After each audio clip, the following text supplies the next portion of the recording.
ಇದೊಂದು ಕಾಲ್ಪನಿಕ ಕಥೆಯಾಗಿದ್ದು ಕೇವಲ ವಯಸ್ಕರಿಗೆ ಮಾತ್ರ. ದಯವಿಟ್ಟು ಹೆಡ್ಫೋನ್ ಬಳಸಿ ಕಥೆಯನ್ನ ಕೇಳಿ. ಅಪ್ಪ ಅಮ್ಮ ಮತ್ತು ನನ್ನ ಕೇದಾಟದ ಕಥೆ. ನಾನು ಅಮ್ಮ ಮತ್ತು ಅಪ್ಪನೊಂದಿಗೆ ಒಂದು ಕೋಣೆಯಲ್ಲಿ ಮೂವರು ಮಲಗುತ್ತಿದ್ದೆವು ಮತ್ತು ರಾತ್ರಿಯಲ್ಲಿ ಅಪ್ಪ ಅಮ್ಮ ಕೇದಾಡಿಕೊಳ್ಳುವುದನ್ನು ನೋಡುತ್ತಿದ್ದೆ. ನಾನು ತುಂಬಾ ಆನಂದಿಸುತ್ತಿದ್ದೆ. ಇದರಿಂದ ನನ್ನ ಕಾಮವು ಹೆಚ್ಚಾಗತೊಡಗಿತು. ಸ್ನೇಹಿತರೆ, ನನ್ನ ಹೆಸರು ಮೋಹಿತ್. ನನಗೆ 21 ವರ್ಷ. ನಾವು ಒಂದು ಮನೆಗೆ ಬೇಕಾದ ವಸ್ತುಗಳ ಅಂಗಡಿಯನ್ನು ಹೊಂದಿದ್ದೇವೆ. ಅದರಲ್ಲಿ ನಾವು ಅಗತ್ಯ ವಸ್ತುಗಳನ್ನು ಮಾರಾಟ ಮಾಡುತ್ತೇವೆ. ನನ್ನ ಕುಟುಂಬದಲ್ಲಿ ನಾನು ಅಮ್ಮ ಮತ್ತು ಅಪ್ಪ ಇದ್ದೇವೆ.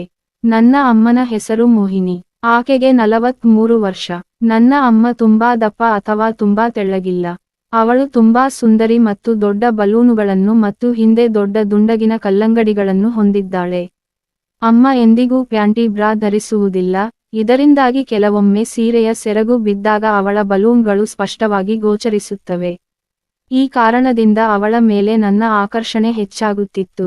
ನಮ್ಮ ಮನೆ ತುಂಬಾ ಚಿಕ್ಕದು. ಅಡಿಗೆ ಮನೆ, ದೇವರ ಕೋಣೆ ಮತ್ತು ಮಲಗುವ ಕೋಣೆಯಲ್ಲಿ ಸ್ನಾನಗೃಹವಿದೆ. ನಾನು, ಅಮ್ಮ ಮತ್ತು ಅಪ್ಪ ಮಲಗುವ ಈ ಕೋಣೆಯಲ್ಲಿ ಒಂದೇ ಹಾಸಿಗೆ ಇದೆ. ಆ ಹಾಸಿಗೆಯ ಒಂದು ಬದಿಯಲ್ಲಿ ಅಪ್ಪ ಮಲಗುತ್ತಾರೆ, ಅಮ್ಮ ಮಧ್ಯದಲ್ಲಿ ಮಲಗುತ್ತಾರೆ ಮತ್ತು ನಾನು ಇನ್ನೊಂದು ಬದಿಯಲ್ಲಿ ಮಲಗುತ್ತೇನೆ. ಅಮ್ಮ ಸ್ನಾನ ಮುಗಿಸಿ ಬಂದು ಕುಪ್ಪಸದಲ್ಲಿ ರೂಮಿನಲ್ಲಿ ತಯಾರಾಗುತ್ತಿದ್ದಳು. ಅವಳು ಪ್ಯಾಂಟಿ ಬ್ರಾ ಧರಿಸದ ಕಾರಣ ನಾನು ಅವಳ ಬಲೂನ್ಗಳನ್ನು ನೋಡಿದೆ, ಆದರೆ ನಾನು ಯಾವುದೋ ನೆಪದಲ್ಲಿ ಅಮ್ಮನ ಮುಂದೆ ಇರುವ ಕೆಳಗಿನ ರಂಧ್ರವನ್ನು ನೋಡಲು ಪ್ರಯತ್ನಿಸಿದೆ. ಅಮ್ಮ ರಾತ್ರಿಯಲ್ಲಿ ನೈಟಿ ಮತ್ತು ಕೆಲವೊಮ್ಮೆ ರವಿಕೆ ಹಾಕಿಕೊಂಡು ಮಲಗುತ್ತಿದ್ದರು. ನನಗೆ ಕತ್ತಲೆಯಲ್ಲಿ ಮಲಗುವ ಅಭ್ಯಾಸವಿದೆ, ಆದ್ದರಿಂದ ಅಪ್ಪ ದೀಪಗಳನ್ನು ಆಫ್ ಮಾಡುತ್ತಾರೆ. ನಾನು ಮಲಗಿದ ನಂತರ ಅಮ್ಮ ಅಪ್ಪಕ್ಕೆ ಎದಾಡಿಕೊಳ್ಳುತ್ತಾರೆ. ನಾನು ನಿದ್ರಿಸುತ್ತಿದ್ದೇನೆ ಎಂದು ಅಪ್ಪ ಭಾವಿಸುತ್ತಾರೆ, ಆದರೆ ಹೆಚ್ಚಿನ ಬಾರಿ ನಾನು ಅವರ ಎದಾಟವನ್ನು ನೋಡುವುದು ಅಮ್ಮಳಿಗೆ ಗೊತ್ತಿತ್ತು. ಒಂದು ರಾತ್ರಿ ಎಂದಿನಂತೆ 10 ಗಂಟೆಗೆ ಲೈಟ್ ಆಫ್ ಮಾಡಿ ಬೆಡ್ ಮೇಲೆ ಮಲಗಿದೆ. ನನಗೆ ನಿದ್ರೆ ಬರಲಿಲ್ಲ. ನಾನು ಯಾವುದೇ ಚಲನೆಯಿಲ್ಲದೆ ಮಲಗಿದ್ದೆ. ಆಗ ಅಮ್ಮ ತನ್ನ ನೈಟಿಯನ್ನು ಎತ್ತಿ ಅಪ್ಪನ ಮೇಲೆ ಒಂದು ಕಾಲು ಇಟ್ಟಿದ್ದಾಳೆಂದು ನನಗೆ ಅರಿವಾಯಿತು. ಅಪ್ಪ ಬಡು ಮತ್ತು ಅವರ ಬಾಳೆ ಹಣ್ಣನ್ನು ಅಮ್ಮನ ಮುಂದಿನ ರಂಧ್ರಕ್ಕೆ ಸೇರಿಸಿದರು. ಅಮ್ಮ ಬಾಳೆ ಹಣ್ಣನ್ನು ತೆಗೆದುಕೊಂಡ ತಕ್ಷಣ ಅಮ್ಮನ ಬಾಯಿಂದ ಆಹ್ ಎಂಬ ದೊಡ್ಡ ಶಬ್ದವು ನನಗೆ ಕೇಳಿಸಿತು. ಅಪ್ಪ ಅಮ್ಮನ ಎದಾಟ ಶುರುವಾಗಿದೆ ಎಂದು ನನಗೆ ಅರ್ಥವಾಯಿತು. ನಾನು ಅಮ್ಮನ ರಂಧ್ರವನ್ನು ನೋಡಲು ಬಯಸಿದ್ದೆ, ಆದರೆ ಕತ್ತಲೆಯಿಂದಾಗಿ ನನಗೆ ಏನನ್ನೂ ಸ್ಪಷ್ಟವಾಗಿ ನೋಡಲಾಗಲಿಲ್ಲ. ಅಪ್ಪ ಅಮ್ಮನ ಮೇಲೆ ಹತ್ತಿ ಮೆಲ್ಲನೆ ತಳ್ಳುತ್ತಿದ್ದುದನ್ನು ನಾನು ಅನುಭವಿಸುತ್ತಿದ್ದೆ. ಇದರಿಂದ ನಾನು ಎಚ್ಚರಗೊಳ್ಳಲಿಲ್ಲ. ಆಗ ಅಪ್ಪ ಅಮ್ಮ ಎದ್ದು ಹಾಸಿಗೆಯ ಕೆಳಗೆ ಚಾಪೆ ಹಾಸತೊಡಗಿದರು. ಅವನು ಕೆಳಗಿಳಿದ ನಂತರ ಅಮ್ಮ ತನ್ನ ನೈಟಿಯನ್ನು ತೆಗೆದು ಕೆಳಗೆ ಬಂದಳು. ನಾನು ಇಣುಕಿ ನೋಡಿದೆ, ಅಪ್ಪ ಕೂಡ ಬಟ್ಟೆಗಳನ್ನೆಲ್ಲ ತೆಗೆದಿದ್ದರು. ಇಬ್ಬರೂ ಸಂಪೂರ್ಣ ಬೆತ್ತಲೆಯಾದರು. ನಂತರ ತಂದೆ ಮತ್ತು ತಾಯಿ ಕೆಲವು ನಿಮಿಷಗಳ ಕಾಲ ಪರಸ್ಪರ ಬಿಗಿಯಾಗಿ ಚುಂಬಿಸುತ್ತಲೇ ಇದ್ದರು. ಇದಾದ ನಂತರ ಅಮ್ಮ ಕುಲ್ಫಿಯಂತೆ ಅಪ್ಪನ ಬಾಳೆ ಹಣ್ಣನ್ನು ಹೀರತೊಡಗಿದಳು. ಕೆಲವು ನಿಮಿಷಗಳ ನಂತರ ಅಪ್ಪ ಅಮ್ಮನನ್ನು ಮಲಗಿಸಿ ಅವಳ ರಸ ತುಂಬಿದ ರಂಧ್ರವನ್ನು ನೆಕ್ಕಲು ಪ್ರಾರಂಭಿಸಿದರು. ಇದಾದ ನಂತರ ಅಪ್ಪ ಸದ್ದಿಲ್ಲದೆ ಕಬೋರ್ಡ್ನಿಂದ ತನ್ನ ಬಾಳೆ ಹಣ್ಣಿಗೆ ಹೆಲ್ಮೆಟ್ ತಂದು ಅಮ್ಮನಿಗೆ ಕೊಟ್ಟರು. ಅಮ್ಮ ಅಪ್ಪನ ಬಾಳೆ ಹಣ್ಣನ್ನು ಕೈಯಲ್ಲಿ ತೆಗೆದುಕೊಂಡು ಮತ್ತೊಮ್ಮೆ ತನ್ನ ಬಾಯಲ್ಲಿ ತೆಗೆದುಕೊಂಡು ನೀಲಿ ಚಿತ್ರದ ತಾರೆಯಂತೆ ನೆಕ್ಕಲು ಪ್ರಾರಂಭಿಸಿದಳು. ಈಗ ತಂದೆ ಅದನ್ನು ರಂಧ್ರದಲ್ಲಿ ತೆಗೆದುಕೊಳ್ಳಲು ಅಮ್ಮಳಿಗೆ ಸನ್ನೆ ಮಾಡಿದರು ಮತ್ತು ಅಮ್ಮ ಅದರೊಂದಿಗೆ ಕೇಯಿಸಿಕೊಳ್ಳಲು ತನ್ನ ರಂಧ್ರವನ್ನು ಉಜ್ಜಲು ಪ್ರಾರಂಭಿಸಿದಳು. ಇಬ್ಬರೂ ಎದಾಟಕ್ಕೆ ತಯಾರಿ ನಡೆಸುತ್ತಿರುವುದನ್ನು ನೋಡಿ ನನ್ನ 7 ಇಂಚಿನ ಸೌತೆಕಾಯಿ ನೆಟ್ಟಗಾಯಿತು. ನಂತರ ಅಮ್ಮ ಹೆಲ್ಮೆಟ್ ಅನ್ನು ಅಪ್ಪನ ಬಾಳೆ ಹಣ್ಣಿಗೆ ಹಾಕಿದರು ಮತ್ತು ಅಪ್ಪ ತನ್ನ ಬಾಳೆ ಹಣ್ಣನ್ನು ಅಮ್ಮನ ರಂಧ್ರಕ್ಕೆ ಇಟ್ಟರು. ಎಲ್ಲವನ್ನೂ ಮರೆತು ಅಪ್ಪ ಅಮ್ಮನ ರಂಧ್ರವನ್ನು ಹುರುಪಿನಿಂದ ಕೇಯಲು ಪ್ರಾರಂಭಿಸಿದರು ಮತ್ತು ಇಡೀ ಕೋಣೆ ದಂಗಾಗಿ ಶಬ್ದಗಳಿಂದ ಪ್ರತಿಧ್ವನಿಸಲು ಪ್ರಾರಂಭಿಸಿತು. ಅಮ್ಮ ಅಪ್ಪನಿಗೆ ನಿಧಾನವಾಗಿ ತಳ್ಳಲು ಹೇಳಿದರು, ಇಲ್ಲದಿದ್ದರೆ ಮೋಹಿತ್ ಎಚ್ಚರಗೊಳ್ಳುತ್ತಾನೆ. ಅದೇನೇ ಇರಲಿ, ನಾವಿಬ್ಬರೂ ಪ್ರತಿದಿನ ಎದಾಡುತ್ತೇವೆ. ನಾನು ಎಲ್ಲೋ ಓಡಿ ಹೋಗುತ್ತಿದ್ದೇನೆ. ನಿನಗೇಕೆ ಆತುರ?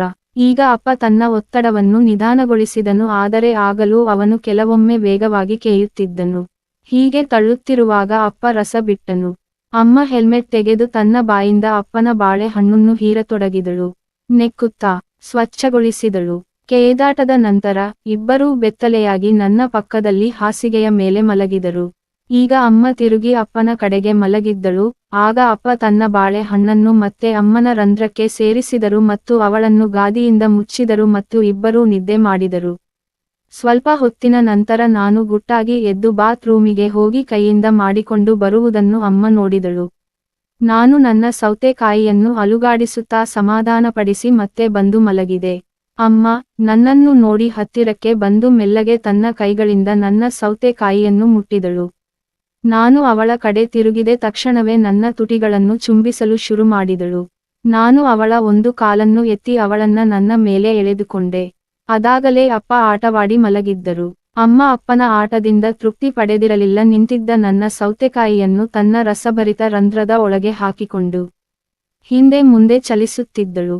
ಅಪ್ಪ ಪಕ್ಕದಲ್ಲಿ ಮಲಗಿದ್ದರಿಂದ ಎಚ್ಚರಗೊಳ್ಳಬಹುದು ಎಂದು ಅಮ್ಮಳ ರಂಧ್ರವನ್ನು ಕೇಯುತ್ತಾ ಕೋಣೆಯ ಮೂಲೆಗೆ ಎತ್ತಿಕೊಂಡು ಹೋಗಿ ಅಲ್ಲೇ ಮಲಗಿಸಿಕೊಂಡು ಅವಳ ಒಂದು ಕಾಲನ್ನು ಎತ್ತಿ ನನ್ನ ಸೊಂಟದ ಮೇಲೆ ಹಾಕಿಕೊಂಡು ಅವಳನ್ನು ಬಿಗಿಯಾಗಿ ತಬ್ಬಿಕೊಂಡ ತುಟಿಗಳನ್ನ ಚುಂಬಿಸಿ ಕೇಯುತ್ತಿರಲು, ಅಮ್ಮ ಪಿಸು ದನಿಯಲ್ಲಿ, ಏನು ನಿನ್ನದು ಇಷ್ಟೊಂದು ದಪ್ಪ ಮತ್ತು ಉದ್ದವಾಗಿದೆ. ಆಹಾ ಸ್ವರ್ಗ ಸುಖ, ಜೋರಾಗಿ ಕೇಯೋ ಈ ನಿನ್ನ ಅಮ್ಮನನ್ನು ಬಿಡಬೇಡ ಇನ್ನೂ ಜೋರಾಗಿ. ಹೀಗೆ ಹೇಳುವಾಗ ಅವಳನ್ನು ಮೂಲೆಯಲ್ಲಿ ತಿರುಗಿ ನಿಲ್ಲಿಸಿ ಅವಳ ಗಜಗಾತ್ರದ ಬಲೂನ್ಗಳನ್ನು ಒಡೆದು ಹೋಗುವ ಹಾಗೆ ಹಿಚುಕಿ ಅವಳ ಹಿಂದಿನ ರಂಧ್ರಕ್ಕೆ ನನ್ನ ಸೌತೆಕಾಯಿಯನ್ನು ನುಗ್ಗಿಸಿದೆ. ಅವಳು ನೋವಿನಿಂದ ಚಿರಲು ಅವಳ ಬಾಯಿಯನ್ನು ಬಿಗಿ ಹಿಡಿದು ಬುಡ ಅಲುಗಾಡುಂತೆ ಹೊಡೆಯುತ್ತಿದ್ದೆ. ಈ ಹೊಡೆದಾಟದ ಟಪಾಟಪ್ ಶಬ್ದಗಳು ರೂಮಿನಲ್ಲಿ ಮೊಳಗಿದರೂ ಅಪ್ಪನಿಗೆ ಎಚ್ಚವೇ ಇರಲಿಲ್ಲ. ಹಾಗೆ ಅಮ್ಮನನ್ನು ತಿರುಗಿಸಿ ಮುಂದಿನ ರಂಧ್ರಕ್ಕೆ ನನ್ನ ಸೌತೆಕಾಯಿಯನ್ನು ನುಗ್ಗಿಸಿ ಅವಳನ್ನ ಗೋಡೆಗೆ ಒತ್ತಿ ಅವಳ 2 ಗಜಗಾತ್ರದ ಹಿಟ್ಟಿನ ಮುದ್ದೆಗಳನ್ನು ಹಿಚುಕುತ್ತಾ ತುಟಿಗಳನ್ನ ಕಚ್ಚಿ ಎಳೆಯುತ್ತಿದ್ದೆ. ಹೀಗೆ ಸುಮಾರು 1 ಗಂಟೆ ಕಾಲಕ್ಕೆ ಎದು ಅವಳ ರಂಧ್ರದೊಳಗೆ ರಸ ಬಿಟ್ಟೆ. ಅದೇ ಮೂಲೆಯಲ್ಲಿ ಅವಳನ್ನ ಬಿಗಿಯಾಗಿ ತಬ್ಬಿಕೊಂಡು ಅವಳ ಹಣ್ಣುಗಳನ್ನು ಹಿಚುಕುತ್ತಾ ಅವುಗಳನ್ನು ಹೀರಿ ಕುಡಿದೆ. 20 ನಿಮಿಷಗಳ ಕಾಲ ಅವಳೊಂದಿಗೆ ಆಟವಾಡಿ ಮತ್ತೊಂದು ಆಟಕ್ಕೆ ಪ್ರಚೋದಿಸಿದೆ. ಹೀಗೆ ಬೆಳಗ್ಗಿನವರೆಗೂ 5 ಬಾರಿ ಅವಳಿಗೆ ಮಾಡಿ ನನ್ನ ರಸದಿಂದ ಅವಳ ರಂಧ್ರವನ್ನು ತುಂಬಿಸಿದೆ. ಅಮ್ಮ 9 ಗಂಟೆಗೆ ನನ್ನನ್ನು ಎಬ್ಬಿಸಿದಳು ಮತ್ತು ಹೇಳಿದಳು, ಬೇಗ ಎದ್ದೇಳು, ನಿಮ್ಮ ಅಪ್ಪ ಅಂಗಡಿಗೆ ಹೋಗಿದ್ದಾರೆ, ನೀನು ಬೇಗನೆ ಸ್ನಾನ ಮಾಡಿ ತಿಂಡಿ ಮಾಡಿ ಬೇಗನೆ ಹೊರಡು. ನಾನು ಎದ್ದವನೇ ಅವಳನ್ನ ಹಾಸಿಗೆ ಮೇಲೆ ಎಳೆದುಕೊಂಡು ಸೀರೆಯನ್ನು ಬಿಚ್ಚಿ ಎಸೆದು ರವಿಕೆ ಒಳಗೆ ಕೈ ಹಾಕಿ ಅವಳ ರಸಭರಿತ ಹಣ್ಣುಗಳನ್ನು ಹಿಚುಕುತ್ತಾ ಲಂಗವನ್ನು ಮೇಲೆ ಎತ್ತಿ ಅವಳ ರಂಧ್ರಕ್ಕೆ ಉಗುಳನ್ನು ಸವರಿ ನನ್ನ ಸೌತೆಕಾಯಿಯನ್ನು ಒಳಗೆ ತಳ್ಳಿ ನನ್ನ ಮೇಲೆ ಕುರಿಸಿಕೊಂಡು ರವಿಕೆಯನ್ನು ಬಿಚ್ಚಿ ಹಣ್ಣುಗಳನ್ನು ಬಾಯಲ್ಲಿ ಹಾಕಿ ಹೀರಿದೆ. ಕೆಳಗೆ ಅವಳ ರಂಧ್ರದಿಂದ ನೀರು ಸುರಿಯುವಂತೆ ಅರ್ಧ ಗಂಟೆ ಕಾಲ ಕೇಯ್ದು ರಸ ಬಿಟ್ಟೆ. ಹಾಗೆ ಅವಳನ್ನ ತಬ್ಬಿಕೊಂಡು ನಡಿ ಸ್ನಾನ ಮಾಡೋಣ ಅಂತ ಸ್ನಾನದ ಕೋಣೆಗೆ ಕರೆದುಕೊಂಡು ಹೋಗಿ ಸ್ನಾನ ಮಾಡುತ್ತಾ ಮತ್ತೊಮ್ಮೆ ಅಲ್ಲೇ ಅವಳನ್ನ ಕೇಯ್ದು ಆಚೆ ಬಂದೆವು. ಅಮ್ಮ ಬಟ್ಟೆ ಧರಿಸಲು ಹಿಂದಿನಿಂದ ಅವಳನ್ನು ತಬ್ಬಿಕೊಂಡು ಹಣ್ಣುಗಳನ್ನು ಹಿಚುಕುತ್ತಾ ತುಟಿಯನ್ನು ಚುಂಬಿಸಿ ನಾನು ರೆಡಿಯಾಗಿ ಅಂಗಡಿಗೆ ಬಂದ ಮೇಲೆ ದಿನವಿಡೀ ಅಮ್ಮನ ಬಗ್ಗೆಯೇ ಯೋಚಿಸುತ್ತಿದ್ದೆ. ಈಗ ನಾನು ಪ್ರತಿದಿನ ಅಪ್ಪ ಮಲಗಿದೆ ಮೇಲೆ ಅಮ್ಮನನ್ನು ಕೇಯುತ್ತಿದ್ದೆ. ಹೀಗೆ ದಿನಾಲೂ ಅವಳನ್ನು ಸಂಪೂರ್ಣವಾಗಿ ತೃಪ್ತಿಪಡಿಸುತ್ತಿದ್ದೇನೆ. ಈ ನನ್ನ ಕತೆ ನಿಮಗೆ ಇಷ್ಟವಾದರೆ ದಯವಿಟ್ಟು ಚಾನೆಲ್ನ ಸಬ್ಸ್ಕ್ರೈಬ್ ಮಾಡಿಕೊಳ್ಳಿ ಮತ್ತು ಪಕ್ಕದಲ್ಲಿರುವ ಗಂಟೆ ಬಡಿದು ಆಲ್ ಅನ್ನು ಒತ್ತಿ. ನಾನು ಹಾಕುವ ಕತೆಗಳನ್ನ ನೀವೇ ಮೊದಲು ನೋಡಬಹುದು ಮತ್ತು ಕೇಳಬಹುದು. ವಿಡಿಯೋ ನೋಡಿದಕ್ಕಾಗಿ ಎಲ್ಲರಿಗೂ ಧನ್ಯವಾದಗಳು.